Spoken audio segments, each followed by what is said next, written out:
still shows signs. We still don't know. I mean, I find it difficult. It's easy to misunderestimate this president in his capricious ways. But one of the people who has sort of had a fair assessment of his capricious ways has been Ambassador John Bolton. Now, you've been in the Republican Party for many years. You've been in the inner circles of the cabinet. You're watching what's happening now. I mean, is there a graceful exit strategy for Donald Trump that's good for him and, well, good for the country? That's at all feasible? I understand you have reservations about attempts impeachment and Article 25, but can we leave him in there? Well, I think that what he should do is resign. I mean, that would be the appropriate thing to do and the gracious thing to do, but I think the chances of him resigning are somewhere less than zero. So at this point, we have 8 days left until the inauguration. And I think when people propose invoking the 25th Amendment or propose beginning the impeachment process, they have a responsibility to make the case on a cost-benefit analysis that the country is left better off by going through one or the other or both of these procedures than simply by gritting our teeth, getting him out of the White House, and then letting normal law enforcement and other mechanisms, congressional hearings and the like, deal with whatever his role was or whatever the appropriate response is. And I just don't think, and it has nothing to do with defending Donald Trump. This is a cold-blooded cost-benefit analysis looking at the real question, what's best for the country while maintaining fidelity to the Constitution. I don't think you can make the case that using the 25th Amendment, which this situation is simply not intended for, or impeachment really are very helpful. Well, it would be gesture politics, I presume you're saying. No, it would make well, I think you put your feel good. Yeah, no, I think you put your finger on it. It is gesture politics, and that's exactly what I think is wrong with it. In the international arena, I have written at length about the International Criminal Court, universal jurisdiction, efforts to prosecute people accused of war crimes, crimes against humanity, gross abuses of human rights. And what has struck me in research over many years on this subject is how many countries faced with horrible abuses of human rights, much worse than what has happened here, have not chosen to invoke law enforcement. They've chosen something else. I think what we see now on Capitol Hill is what I have called the prosecution über alles approach. Whereas by contrast, just as an example, and it's not a perfect analogy, I acknowledge that, but in South Africa, after decades of apartheid, the perpetrators of apartheid could have been prosecuted under their own laws, thousands of people for hundreds of thousands of illegal actions. But Nelson Mandela and others decided that what was more important for South Africa was to bring the country together. So they created what they called a Truth and Reconciliation Commission. In other words, Nelson Mandela rejected prosecution of the apartheid regime people looking for something else. Abraham Lincoln might have called that with malice toward none and charity toward all. Those feelings not in evidence in Washington these days. Well, that's one of the problems, of course, is that Nelson Mandela, in dealing with the old South African apartheid regime, was dealing with people who had accepted, who were prepared to make a deal, who saw that the game was up, and were very happy to accommodate. One of the problems with the people who stormed Capitol Hill is that they don't look very reconcilable, and I don't think everybody in South Africa, all the proponents of apartheid, were reconciled till it's over. They lost. That's what happened, and so they had a choice. They could continue resisting, or they could follow the Truth and Reconciliation path. All I'm saying is that the highest goal here should not be what's the most damage we can do to Donald Trump. The highest goal here is what's best for the United States. Now, up on the Hill, Madame Defarge has made it clear that the tumbrils are going to roll, and I suppose tomorrow they will vote for impeachment. But I think it's they have not made the cost-benefit case, and maybe it can be made, but I haven't heard it yet. Well, as a long-standing supporter, stalwart in the Republican Party, what's the Republican Party going to look like after this? Because you have a lot of these rank and file supporters are basically waving the guillotine and the tumbrils for its own leadership. I mean, that gallows that was erected outside the Capitol was for the Republican Vice President of the United States, not for Nancy Pelosi, as I recall. So, yeah. Well, look, I have a boringly consistent view on these kinds of events, no matter who perpetrates them. I think anybody involved who violated the law should be prosecuted to the fullest extent possible, and then sentenced to the maximum allowable without penalty of parole. Without parole? That's I'm a bleeding heart liberal. I always accept that redeeming sinners is possible. Maybe it is, but I'd put him in the slammer and throw away the key. It's unacceptable. As I say, it doesn't matter who does it. It is unacceptable. Well, you're coming from a point of principle, which a tremendous number of elected politicians here find unacceptable, since they're always looking for the expedient way, and will they get elected, and will these people support us in the next primary? Well, I think there's got to be a serious conversation within the Republican Party. I think that, in fact, has already started, and I expect it to go on to try and correct the damage that Trump has done. And I do think he's done damage. He's done damage to the country. He's done damage to the party, which is one reason why, for the first time in my life, I didn't vote for the Republican nominee for president, because I thought, while we could easily recover from one Trump term, I wasn't sure whether we could recover from two Trump terms. It would be a lot easier if he just returned to Mar-a-Lago and stayed there. I don't know what he thinks he's going to do. I don't think he yet fully appreciates the consequences of the last, not just what happened tragically on January the 6th, but the last 2 months of encouraging what my longtime friend and lawyer Chuck Cooper called a congressional coup, which some of them were trying on the 6th of January. But I think the damage to Trump is very real.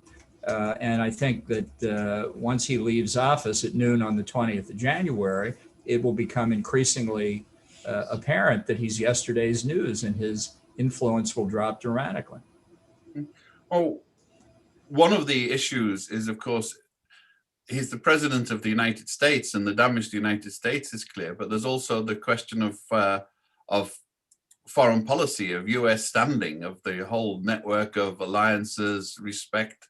The so-called balance of power is dangerously unbalanced at the moment. We saw over the last few months people taking advantage of the sort of interregnum, whether it's the Western Sahara, Azerbaijan and Armenia, whether it's across the world. People in the Tammany Hall doctrine, they've seen their opportunities and took them. And can that be walked back under a new administration? Well, it depends on which particular issue we're talking about. I mean, Western Sahara happens to be something that I've worked on since the George H.W. Bush administration, when we created MINURSO, UN peacekeeping force that was designed to have a referendum on the status of Western Sahara. And I think the give back that the administration engaged in to recognize incorrectly, obviously, Moroccan sovereignty over Western Sahara was the result of a bunch of dilettantes giving away something that wasn't theirs to give away. I think this is one clear example where the Biden administration should say, we're reversing what the Trump administration said. They should not open a consulate in the territory of the Western Sahara that recognizes Moroccan sovereignty. And frankly, they should reverse years of conversation in the United Nations about autonomy for Western Sahara and hold a referendum. That's what we said in 1991. How hard is it to figure out? Well, the clue is the UN mission there is to supervise the referendum. Yeah, I mean, I would end MNURSO, frankly, if there's not going to be a referendum. That's what we instituted it for. I helped write the resolution. I mean, I had some background in this, and I think it was the decision on Moroccan sovereignty was given with essentially no thought at all, and it was a big mistake. Big mistake for the credibility of the United States. When we make a commitment, we should stick by it. Well, that moving, and another area that's been of concern to you has been the South China Sea and the issues of what's happening there. Now, I'm sure the administration in its last few weeks and months took some steps, for example, on Taiwan, which I suspect you probably agree with there, but they sort of left it, they've left a hot poker in the hands of the Biden administration. And we have the issue of Hong Kong, where the Chinese, once again, taking advantage of the inattention in Washington, stamped down in Hong Kong on democracy and free press. So to what extent can an incoming administration reconcile support for principles of freedom, democracy, etc., and the expressed support for Taiwan, and yet actually talk rationally to the Chinese about issues without being demonstratively provocative, as Donald Trump often was? Well, look, I said over 20 years ago, I thought the United States should extend full diplomatic recognition to Taiwan.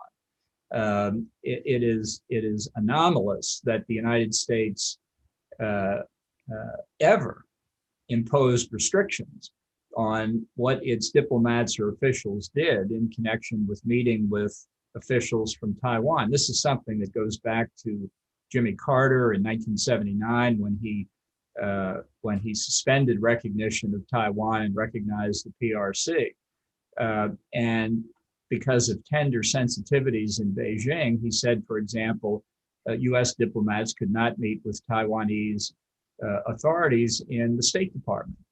So in my various incarnations, I've had to go across the street from the State Department to have coffee with them in one of the dismal coffee shops near the State Department, or I've had breakfast with Taiwanese officials in New York at different places. It's ridiculous. It's inconvenient for the United States. Nobody gets to tell us who we meet with or where our officials travel. So that's the sort of thing. It was humiliation for the United States ever to impose these restrictions on itself, and long overdue to remove them. Well, the other issue, of course, which is close to your heart, is President-elect Biden is walking back on the withdrawal from the JCPOA. It's so this is from many people's point of view, the Europeans are welcoming it. I gather you don't. No, of course not. The JCPOA was a terrible deal in 2015. It hasn't gotten any better with age. The Iranian regime has shown no strategic decision whatever actually to give up nuclear weapons. They will remain a threat not only as a would-be nuclear power, but as a state sponsor of terrorism, as a troublemaker in the Middle East, as long as that regime is in power. And while I think getting out of the deal in 2018 was exactly the right thing to do, it was the first thing I worked on when I joined the administration as National Security Advisor, and I'm proud to say that 30 days after I arrived, we withdrew, despite 15 months of being unable to withdraw at the beginning of the administration. That we didn't go far enough, and that our policy should have been regime change, because that's the only thing that will remove this threat in the region and globally, and allow the people of Iran to have a real choice what kind of government they want.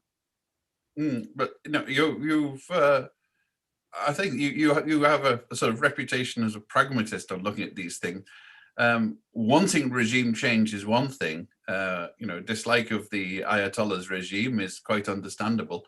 But what feasible means are there to affect or support this without risking a major conflagration in the region that would kill millions?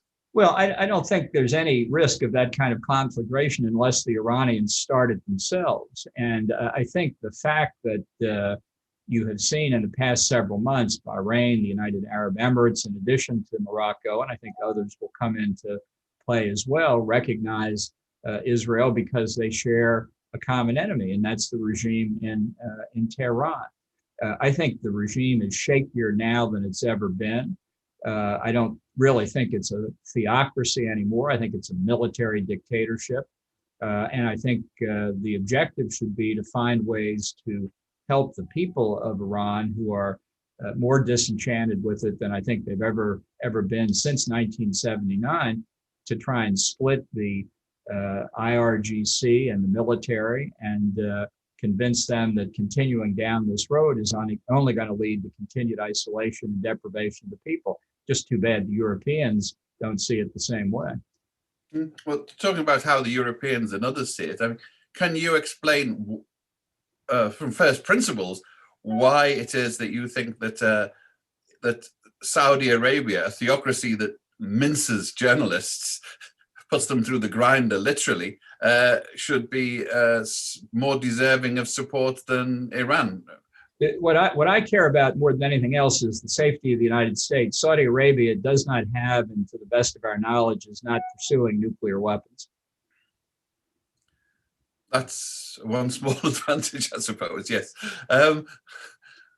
but so it's the nuclear issue is the major one, and that's right, and the support for international terrorism. The regime in Tehran is the biggest threat to international peace and security in the Middle East.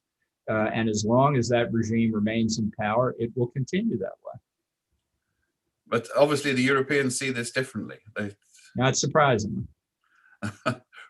Well, if we dismiss the Europeans in this way, but I mean, looking. Biden's going to have to look. He's got important American allies who see the Iranian threat pretty much the way I've just described it. This is not a case, although there's a lot of glib talk about cooperating better with the allies. The question is going to be whether Biden wants to cooperate better with the Europeans here or with the GCC, Arab states, and Israel.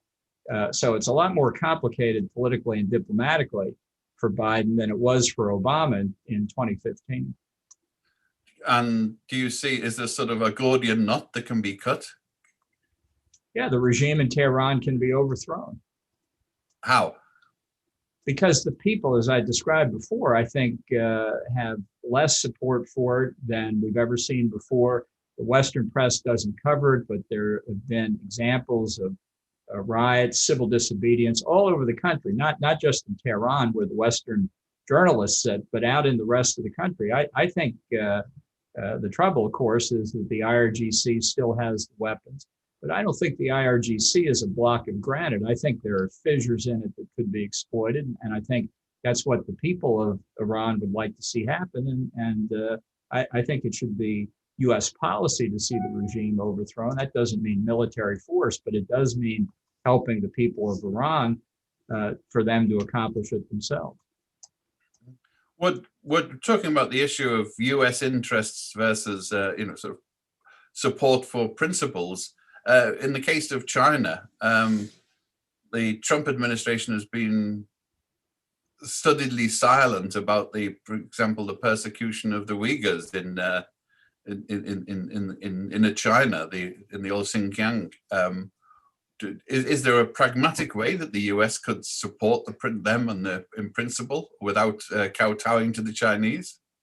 Well, I think the Trump administration policy on China was just as erratic as its policy on most things. For the first 3 years of the administration, Trump's main focus was on a trade deal with China, what he called the deal of the century, the biggest deal in history, because all Trump deals are the biggest deal in history.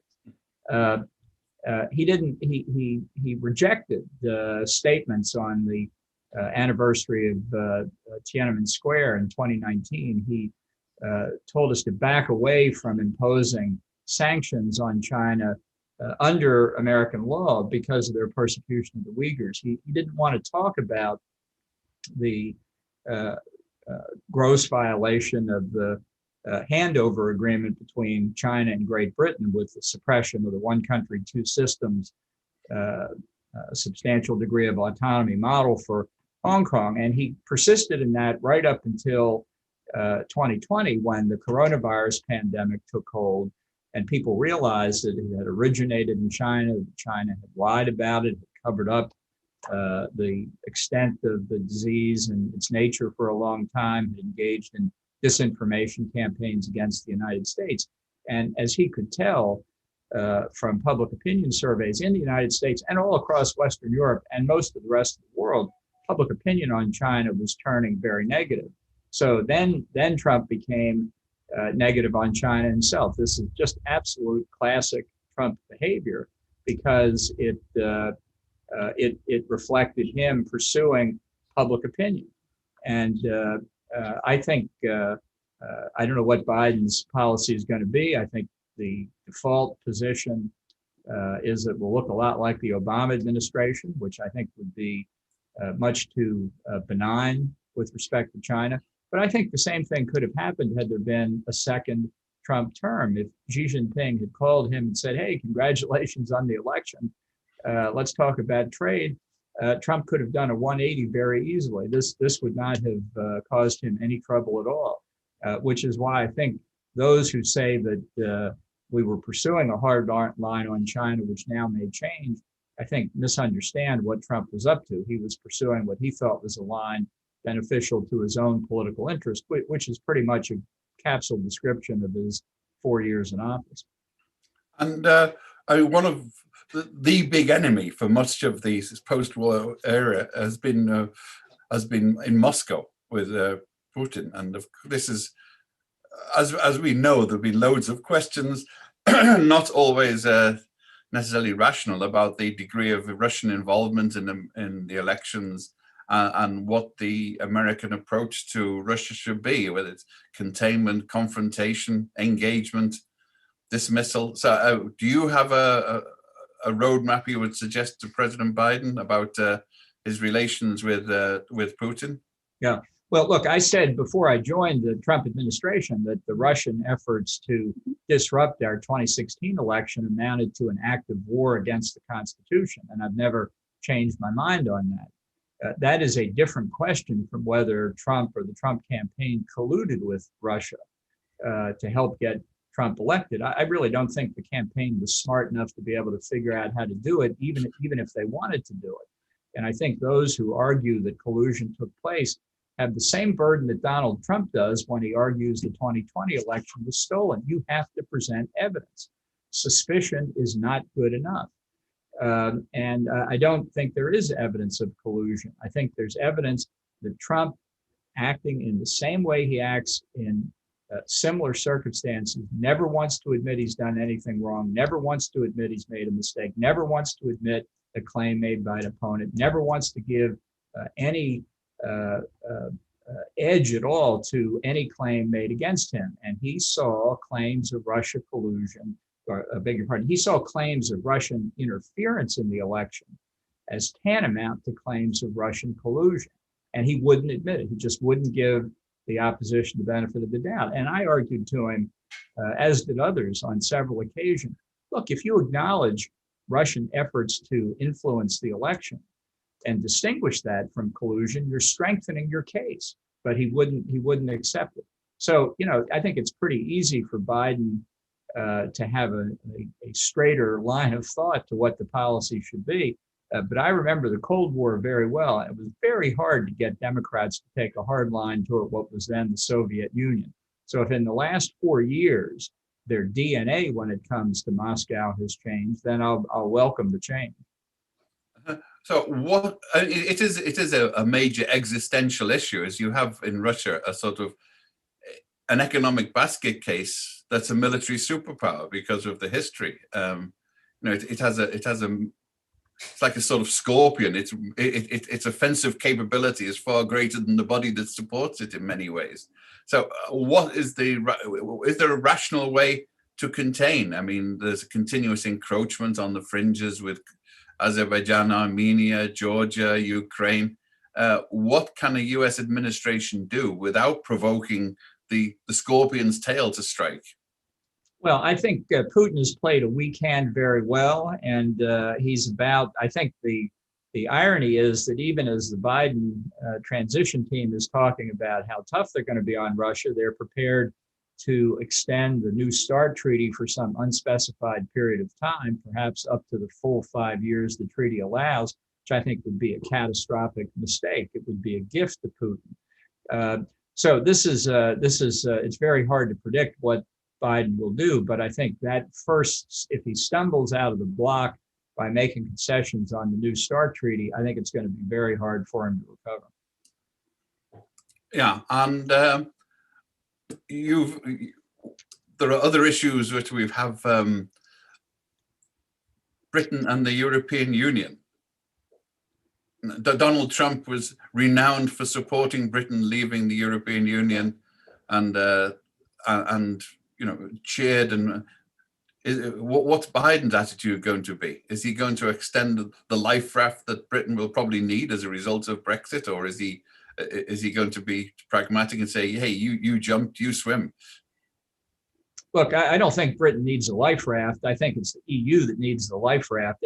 Independence, that's measured by bean counters, doesn't reflect what I think the British really wanted, which was a return to sovereignty from Brussels to London, and they got it. I'm exuberant about the possibility for Britain moving forward. I think that Trump talked about a quick free trade deal with the UK, but he never did much about it. So like much of the Trump administration, a lot of rhetoric and not much performance.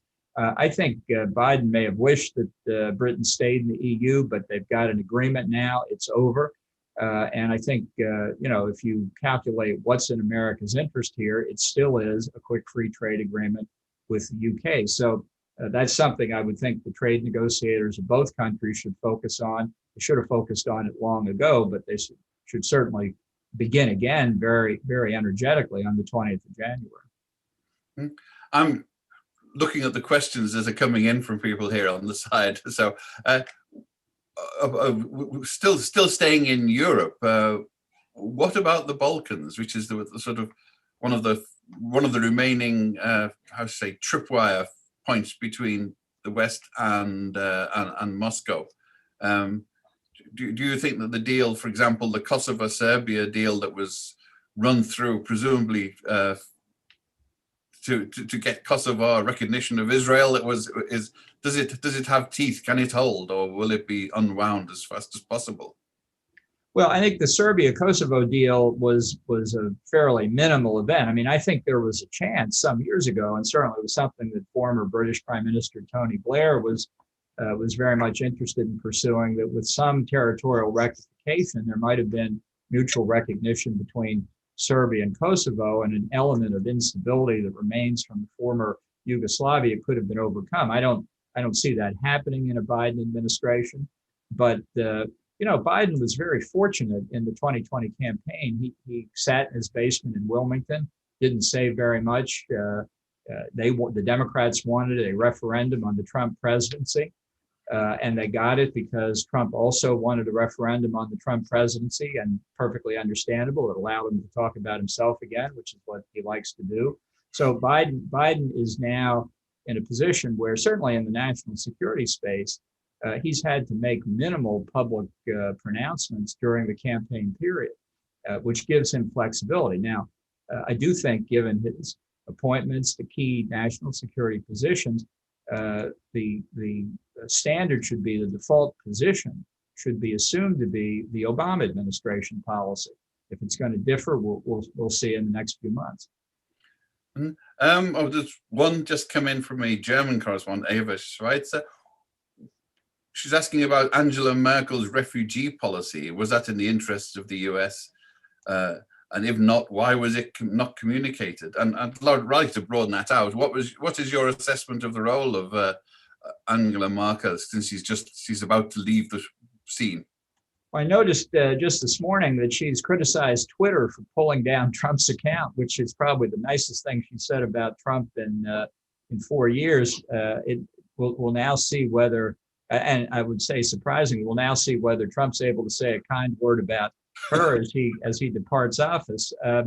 Look, I think the decision to allow hundreds of thousands of refugees from the Middle East into Europe unscreened is a problem for Europe. I remember at the time, a member of the Lebanese cabinet estimated that a very substantial number of these people were going to be terrorists, and those that were have been lost track of. But that's a European problem, not an American problem, except indirectly when they come to the United States. We have also, speaking of departing people, Antonio Guterres has announced that he is running for a second term, although, I haven't seen much in the way of running so far of any kind from the Secretary General. Do you have any views on whether he's a worthy candidate or whether he should follow Trump and give up? Well, I haven't heard of any other candidates, so I'll just withhold judgment until we see if this is a horse race or if people are so uninterested in being Secretary General that they just let him have another term out of disinterest. Out of disinterest, that's a nice one. Returning to the Republican Party, we have a question from James Reinl. A lot of big companies, as a result, especially as a result of last week and the cumulative effect of the Trump exit, are pulling their money from the Republicans. Even Sheldon Adelson seems to have had second thoughts. And well, he's died. That's one way to have a second thought. Yes, it is. Yes, he did. I missed that. Sorry. Oh well. So how is that going to affect the Republican Party going forward? Well, I think there may be less here than meets the eye. First, most of the statements I've seen, and I won't say that I've seen them all, but the ones I have seen from these companies said they were going to pause their contributions, which implies, if not explicitly, that they will resume them at some point. And we just have had an election a little bit over 2 months ago, so this is not necessarily a time when companies are making large amounts of political contributions. So I think it's an expression of their distaste for the Trump effort to overturn the results of the election. I think that's entirely understandable. Whether it will have much of an effect, I think too soon to tell. But that really takes us back to almost where we started about the future of the Republican Party. If you have a disgruntled, inflamed mass base that feels it's been cheated and the election was stolen from them, and a Republican Party establishment that's trying to be more pragmatic and let's say slightly more attuned to reality, can this coalition actually work as a functioning party, or is it going to split or fall apart in ruins? Well, I don't buy the argument that the base is pro-Trump and the establishment's not. The bulk of the people who voted for Trump would have voted for any Republican nominee. I think that's clear. Just as the bulk of the people who voted for Joe Biden would have voted for any Democratic nominee. Biden got more votes than any other American candidate in history, and Trump got the second highest number of votes. It's not because of their unique qualities. It's because we had a much higher turnout compared to recent elections. And I think it's a mistake as well to think that the quote unquote Trump base is a block of granite. Public opinion is subject to change when it meets up with political leadership. And I think that's part of the obligation that we have within the Republican Party going forward as part of this conversation to correct the deception that Trump has practiced. I mean, when you think about it, he really conned his own supporters into believing this notion that the election had been stolen. I've said, he's failed every place that he's tried to contest the election, and yet continues to espouse these conspiracy theories, which means that this, in Trump's own view, must be that this conspiracy is so vast and so successful that it left no evidence behind. And if that's the case, I think we definitely have to find the people who perpetrated and get them into the CIA as quickly as we can. Indeed. But the worry from a lot of commentators is that Trump, insofar as he had a rational purpose for his actions, was to set himself up as a sort of the leader of the opposition. That on one of the things the U.S. politics is missing is this idea of the leader of the opposition, in that the failed candidate can continue to stay in politics and to fight a corner. Failed presidential candidates usually disappear without trace in American politics, comparatively speaking, compared with, say, Britain or other European countries. Trump did. There was an argument that Trump was actually trying to set himself up, if he ever accepted that Biden was going to take office, as the leader of the opposition, so he would be wielding the Republican Party against it. So he would still manage to control it even in opposition, which would be a departure from American politics. Is that still feasible? It's not going to happen, and it wasn't going to happen even if we hadn't had the tragedy of January the 6th. When Trump leaves at noon on the 20th of January, this is an existential change. He will go from sitting in the Oval Office, the most powerful office in the world, to sitting by the pool at Mar-a-Lago. And you cannot underestimate the extent of the change. The focus of the nation inevitably will be drawn to the new Biden administration, and Trump will become yesterday's news. It's not to say he will have no influence, but it will be declining over time. And what he did through his inexcusable conduct in the 2 months after the election, and particularly on January the 6th, I think is simply accelerating at an ever more rapid speed the decline in his influence. Will the Biden administration be able to stand up to China and Russia, or will it be sort of too accommodating? And the other issues I'm thinking of, nobody sort of reconciled with Erdogan. Which side was Erdogan on? Was he a side? Was he on his own side? How do you deal with a sort of medium power like Turkey in the region? Well, as I said, I don't think we know an awful lot about the specifics of what Biden's going to want to do. He's made it clear he wants to focus first on coronavirus here and other domestic issues.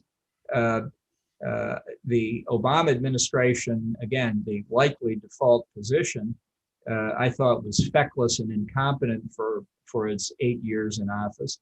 And I'm not looking forward to 4 more years of it under Biden. We'll have to see. Now, I mean, this is where the possibility of continued efforts to impeach Donald Trump could really fairly dramatically undercut Biden's efforts to get started under whatever system they may try and work out here. Instead of the opening of the Biden administration, we're going to spend the next 8 days talking about the 25th Amendment or impeachment, and then if they make the mistake of continuing to try and pursue the impeachment process, which I think lapses when Trump's term ends. That's obviously not the Democratic view, but I think it's incorrect. You could have another 6 months of people talking about Trump more than they talk about Biden. It's just inconceivable to me why Biden would think that's a good idea. Insofar as the impeachment has a practical purpose, according to some of its proponents, it's to prevent Trump standing for office again. Is that feasible? Is Trump going to be a viable candidate in 4 years' time? Well, I don't think he is going to be a viable candidate, but they're obviously not going to have a trial and verdict in the Senate before the 20th of January.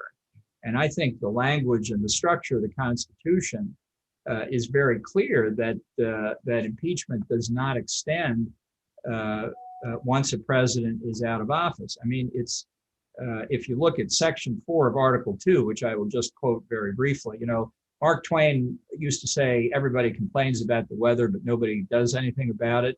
In Washington, everybody talks about the Constitution and nobody reads it. So I will just read briefly what Article 2, Section 4 says. And I'll leave out a few words, but it won't change the meaning. This is Section 4, Article 2. The president shall be removed from office on impeachment for and conviction of treason, bribery, or other high crimes and misdemeanors. Shall be removed from office.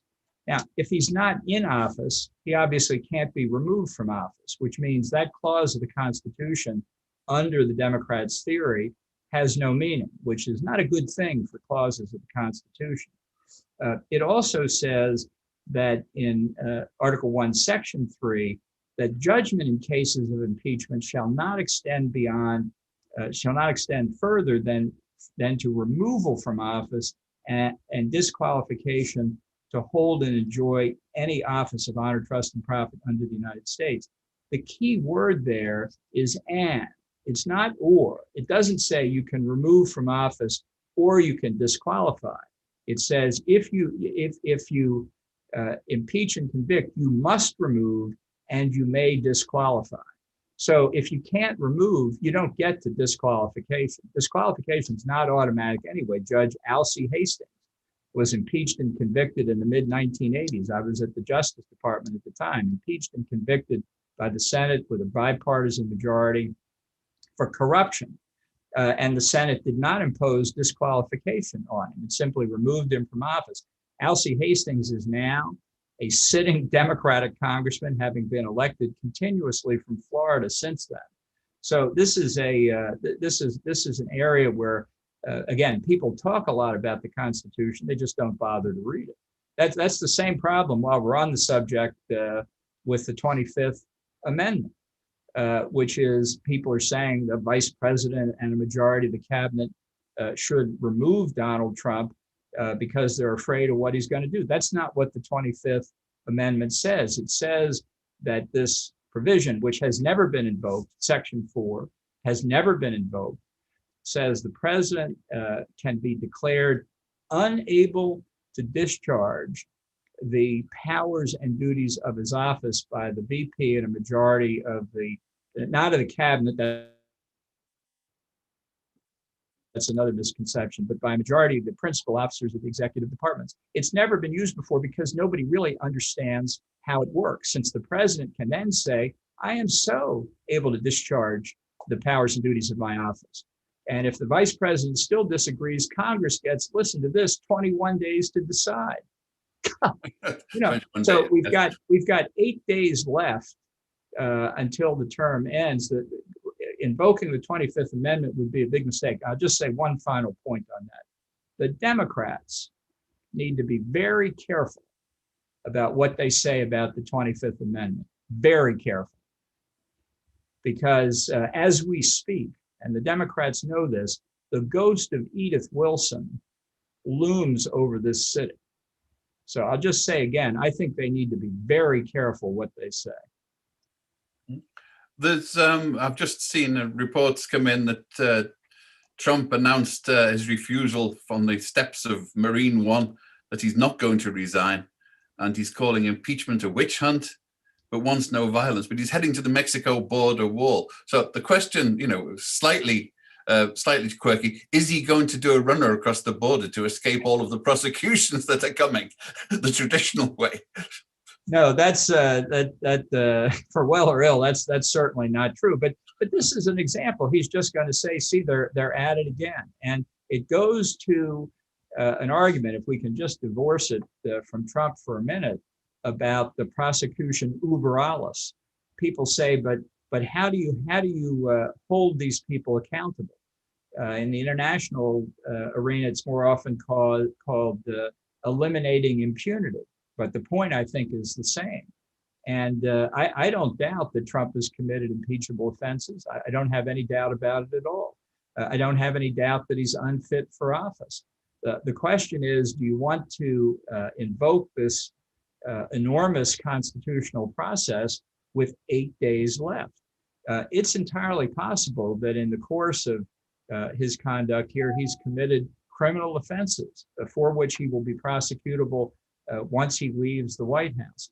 I come back to the point I made a moment ago, not in defense of Donald Trump, in defense of the Constitution and order and stability in the United States. What is the cost-benefit argument that says it's more important to damage Trump just because we hate him so much than to try and restore order and stability in the United States? And we just saw one example yesterday. Senator Manchin of West Virginia, Democrat, said he was not persuaded by the impeachment argument. So it could be that even if Madame Defarge gets her impeachment in the House, could go to the Senate again and be defeated, or certainly not get the 2/3 majority, the supermajority, which the Constitution requires, and which would mean every Democrat and 17 Republicans, if all senators voted, would have to vote for it.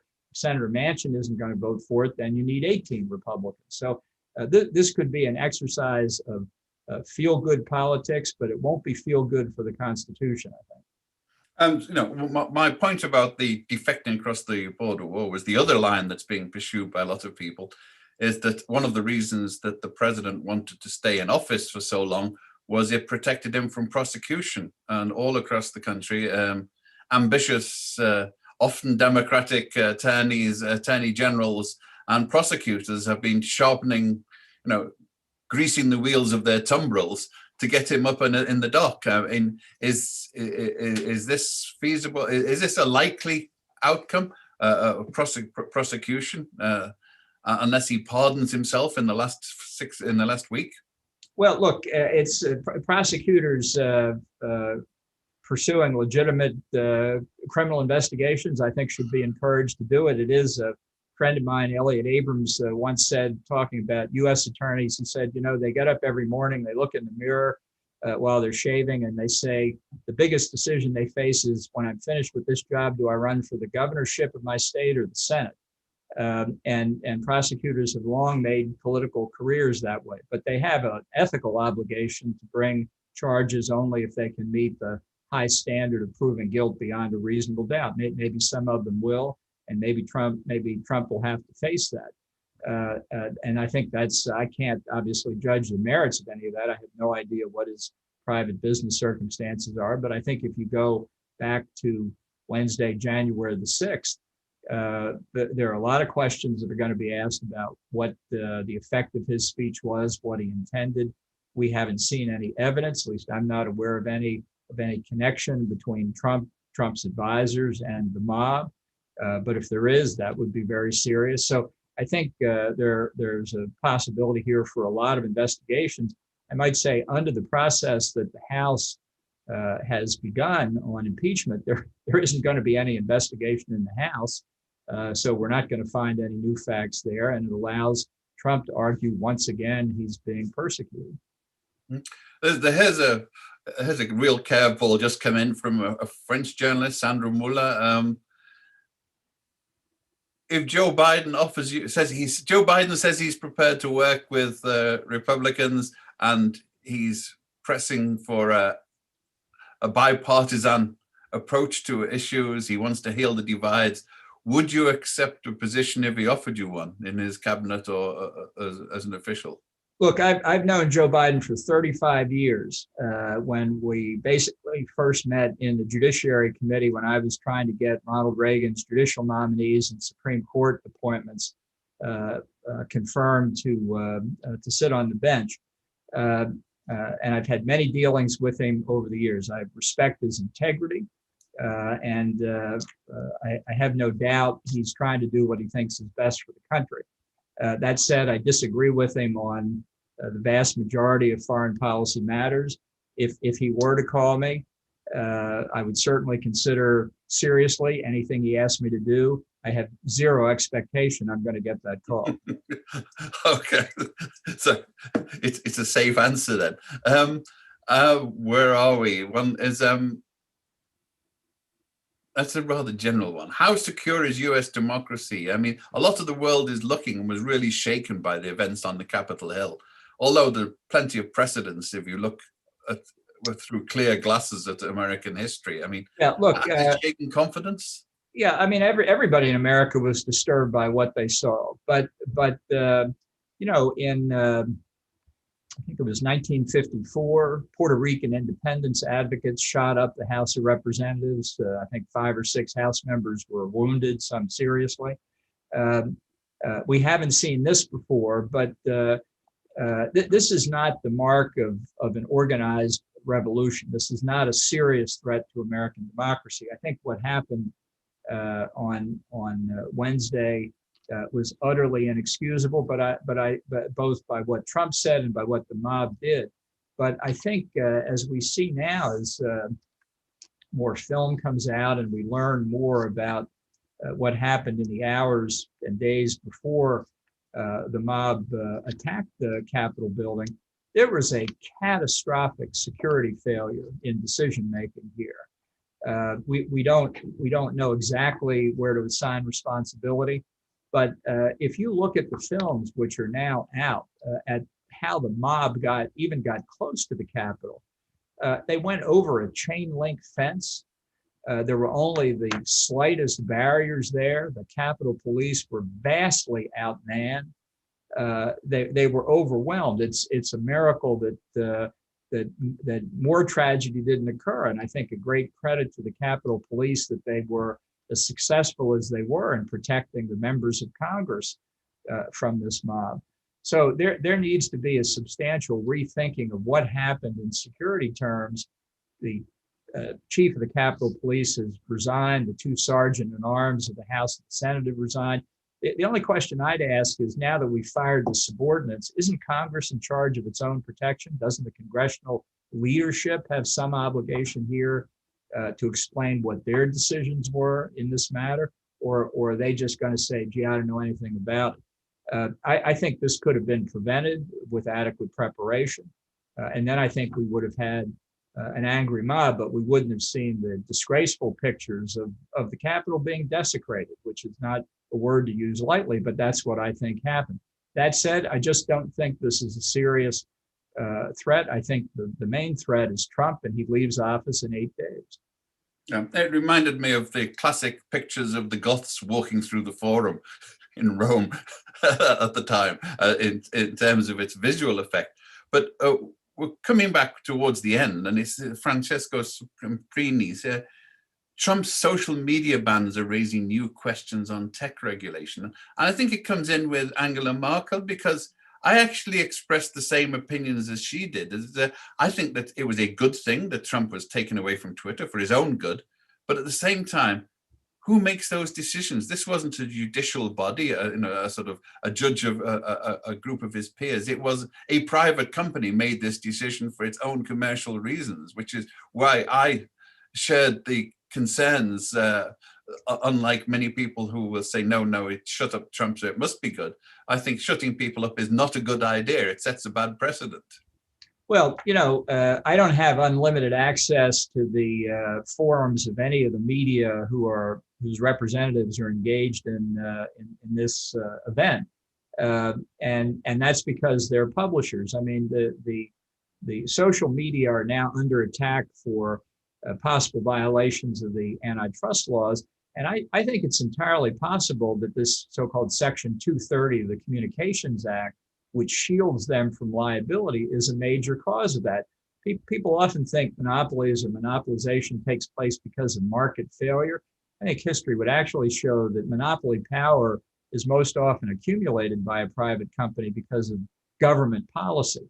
And here's a government policy that shielded the social media and perhaps allowed them to grow the way it did. I agree 230 should be repealed because they can't have it both ways. They're either a forum, in which case they let anybody come on and say anything they want, objectionable though it may be, or they're not, and they censor it. Once they censor it, they're acknowledging that they can take control of it and they're responsible for it. Pick one or the other. You don't get it both ways. And I think repealing 230 would do that. And I think the sooner we do it, the better. And then final, as an envoi, we're coming to the end of what sanctions, if any, should be imposed on members of Congress who supported Trump's lies before Congress, who basically supported what happened last weekend? Well, look, I think it was clear for a long time before January the 6th that there was no evidence of fraud that systematically tilted this election toward Biden. I'm not saying there was no fraud. I was born and raised in Baltimore.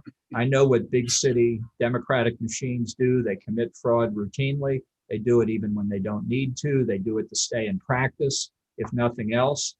So I have no doubt fraudulent votes were cast in this election. But there was zero evidence, given uncounted opportunities, to show that the election was stolen. I think the real outcome was that the Democrats were better able to take advantage of the substantial increase in voting by mail and early voting. Republicans were not, although they were aware of all these changes before the election, and Trump didn't complain about them until after the election, which shows he was willing to run his chances that maybe Republicans could cope with it, and only complained when he knew he had lost. So, I think particularly with members of Congress, this is something they're going to have to deal with on their own. But I think some of the members of Congress who engaged in this have already been disowned by some of their reporters back in their home states. And they're all going to have to think about it. I would say I am generally against the criminalization of politics. I think the way you decide who's up and who's down is the people vote. Let's stop trying to find ways to have people other than the people who vote make the decisions. Vice President Pence staging a coup d'etat under the 25th Amendment, which is not a license to stage a coup, which is one reason why he's not going to do it. Let's have faith in elections. Fundamentally, if you don't have faith in elections, the system isn't going to work. Okay, finally and briefly, to make your time here worthwhile, for a public service announcement, do you have another book coming?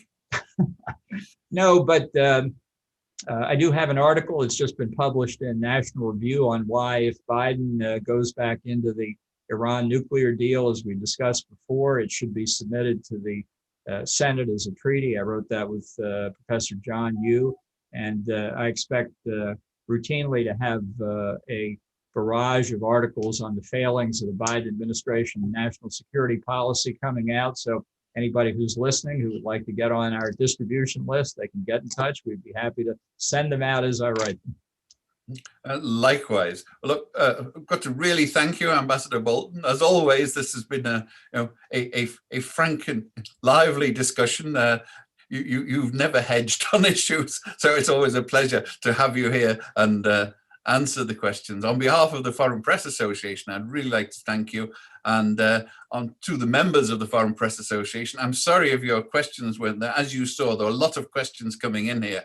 I'm trying to, with my limited multitasking capability, reconcile them and pull them together so that we could get Ambassador Bolton's sharp and acerbic answers on these things. So we welcome you to our next events. Please get in touch with us as well about our program, which is building up for the new year. And this will be interesting times for all of us, I think. Thank you, Ambassador Bolton. Well, thanks again for having me. I enjoyed it, and good luck to all of you. Thank you. Thank you, everybody. Jamie, time.